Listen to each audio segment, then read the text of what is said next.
I want to talk to you about time. You know what I mean by time. Time. The time of your life. Time to go. To be on time, overtime. A big time. Crunch time. To pass time, kill time. It's said that we never experience the present because by the time any stimulus gets to our brain, it's already in the past. We're 80 milliseconds too late watching a movie of our lives. Watching a movie of our lives. Well, it's a good movie. When I was a child, I was always waiting.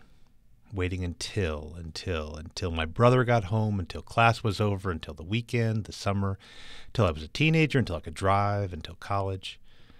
It's not unusual, I know. You probably did it too. Still do it, I do. Lop off chunks of life until the next thing and the next and the next.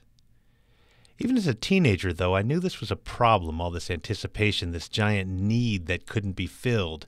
I kept dumping experience into this hole of my life, and it never seemed to get full. The winds howled in that hole. The summer before I went to college, I met someone who would become my very good friend.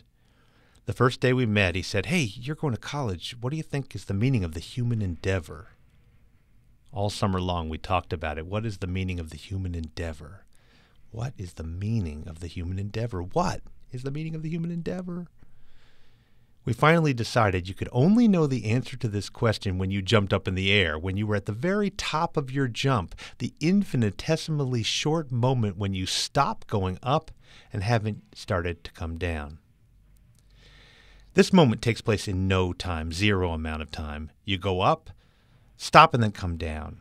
Up, stop and down. Up, stop and down. The stop is in no time. So you can't really know the meaning of the human endeavor, or you know it, but it always ends up just outside your grasp, like time itself. Here's one thing you do know, though. Being with your friend trying to know the meaning of the human endeavor is something good, and it quiets the howling winds of loneliness, and it fills the emptiness of disappearing time. Another good friend told me a story. He was waiting for an after-hours concert to begin, drinking a beer, waiting. Someone he didn't know came up to him and asked, "Hey, what are you doing?" He said, "Well, what? I'm waiting." And the guy said, "Well, stop waiting." It blew his mind. Stop waiting. Just stop waiting. All his life he'd been waiting, and the answer was to stop waiting. When my friend told me that story, it blew my mind too, in a good way, in a way that helped me settle into the movie of my life. To watch the world, as it existed 80 milliseconds ago maybe, but the world, play out in my perception. To engage the swirl of snow outside my window, the sound of the wind, the feeling of these words coming out of my mouth, buzzing my skull bone, the microphone, the idea of you. It's happening now. And in the future, too, when you hear this, whoever you are. So this no time of the moment, we owe this in part to my friend and his back there in time ago distant epiphany. He's in my stop waiting moments. His story changed my brain. And now maybe it's changing your brain a little bit.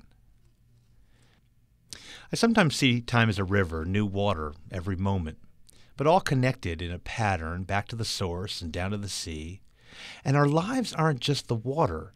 You and I, we are also the riverbeds over which the water flows, shaped by the rivers, washed and worn by the rivers, and we flow into one another.